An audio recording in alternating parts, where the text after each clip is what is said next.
Alright guys, welcome back to episode 26, the highs and lows series here on Call of Duty Modern Warfare 3. Today's episode, we're continuing on with the SMGs and the WSP Swarm. So if you like what you see, please be sure to leave a like, comment, and subscribe. The class we're using today for the WSP Swarm is very similar to the one that we used for the WSP9. I think the only difference is the stock that we're using. So just to give you guys a quick rundown of what we're using today, we've got the stuns with the engineer vest for that 4th challenge, the assault gloves, tactical pads, EOD padding, tac mask, and then the trophy system. So for the gun itself, like I said, I think the only difference is the stock. So we've got the OpTac long barrel, the X10 Phantom 5 hand stop grip, the slate reflector, and then the Marauder grip. All 4 of those are the same. The only difference is the FSS Fortress heavy stock instead of the WSP factory stock. Again, this gun shoots very quickly anyway, so we need all the help we can get when it comes to the recoil. So that's what I'm using on the gun. That's what I felt like I enjoyed. If you liked a different variation of this, please let me know down in the comment section below. And without further ado, let's go ahead and jump on into the gameplay. Alright, so for today's gameplay portion of the video, we're playing some war on Operation Spearhead, and more specifically, you guys are going to see the defending side of this match, because we've got some pretty nice clips, and hopefully you guys like them. So if you do like the clips, please be sure to remember to like, comment, and subscribe to the video if you like what you see. So as you guys know, I really like war.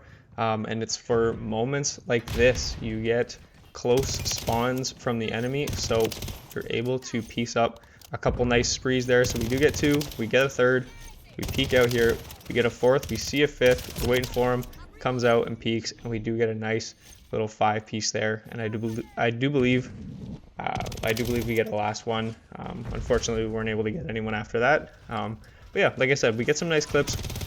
I've always been a big fan of war, so like I said in previous episodes, if you like this kind of gameplay, go ahead and give it a shot, and curious to see what you guys are able to do with it.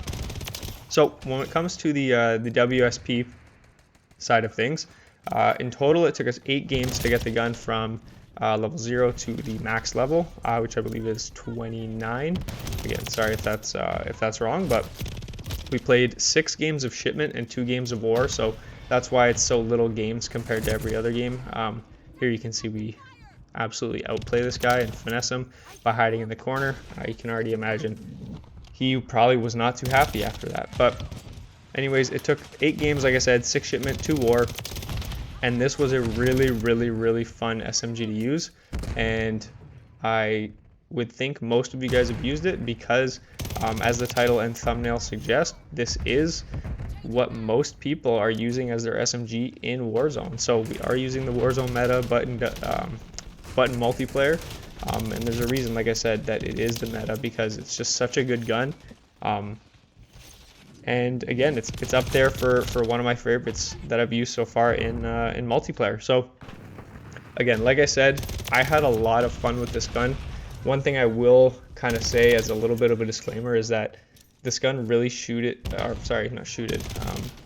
suited the game style and the fast pace and the close quarters of war and shipment, which are the 2 game modes that I played. I'd be very curious to see how it kind of pans out on regular maps, so like more long range maps, like, you know, Terminal, Wasteland, maps like that. I'd be very curious to see how it kind of shakes up. But I mean, the gun's a beast. It shoots quick, and it's just, I'll kind of dive in a little bit more, but it's honestly a real good gun, so I don't think it would be too bad. But it's just something to keep in mind if you're using the gun. So like I said, we do get a couple nice clips here. I do believe we get a nice 3-piece, while we end up getting, I think at this point it's the last camo of 4. So yes, we get the last camo of 4 here. We get the first 2, we slide out, we chow, we get the 3rd one. A couple headshots in the feed is never a bad thing. But essentially, when we're talking about the gun itself, the things that I didn't like, the things that I did not like about this gun compared to the other ones, I didn't like the iron sights all that much, as you can see right now in the gameplay, which is why I have a slate reflector on. We get a nice 3-piece right there as well.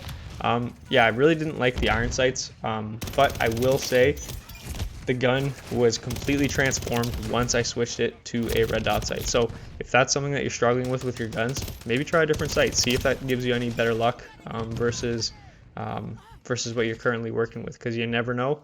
And for me, it completely changed it.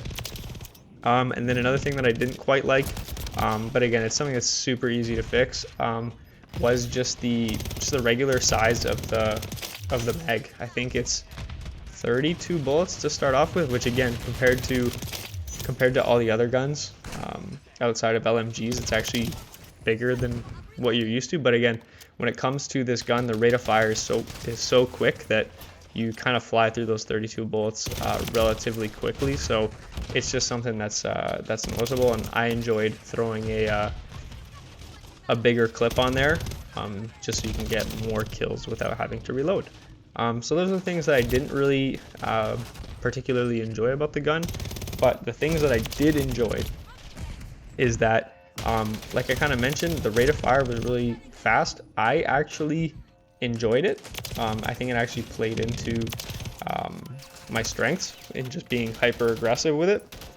And it's one of the more fun SMGs that I've used, again, like I kind of said earlier. But because of the rate of fire, something I was kind of nervous on, but it actually wasn't too bad, was the recoil for the gun. I wasn't sure how the recoil would be with it. I thought it would maybe be like a little crazy, unpredictable, but honestly, the recoil was relatively easy to control. One thing I will say is, I don't know if this is just a crazy effect that I have in my mind, but putting that red dot sight on, I swear, you can believe me if you like, but the red dot definitely reduces recoil, and I'll stand on that grave till I die. But that's the way that I see it. And when the recoil is as easy as control as I thought it was, on top of having a really high rate of fire, the time to kill for this SMG was really fast. You could just melt people. I'm sure you guys have seen throughout the episode, but you can really get some good kills. So as we kind of close things out here on the episode here, we do get probably the best clip of the episode right here. Nothing too crazy, but just the kills that we were able to get were kind of nice. Here we get a nice 3-piece here. We're absolutely one shot. We turn the corner and we do end up getting the 4th. So we get a nice little 4-piece. Again, like I said, probably the highlight of the clip, but I mean, we keep going. I really enjoyed this gun. Like I said previously, if you guys enjoy it, please be sure to give it a shot. And you guys are going to see right here as the game winds down. Again, like I said, this is only the defense portion, so we do miss the attacking portion, but we do finish this game with a 2.13 KD, 102 kills. So there we go, WSP Swarm. We end up finishing with 273 kills, a 1.27 kill death ratio, which is our best one so far for an SMG, 28% accuracy and 13% headshot accuracy. So give this gun a shot. If you like what you see today, please be sure to leave a like, comment, and subscribe, and I'll see you in the next episode.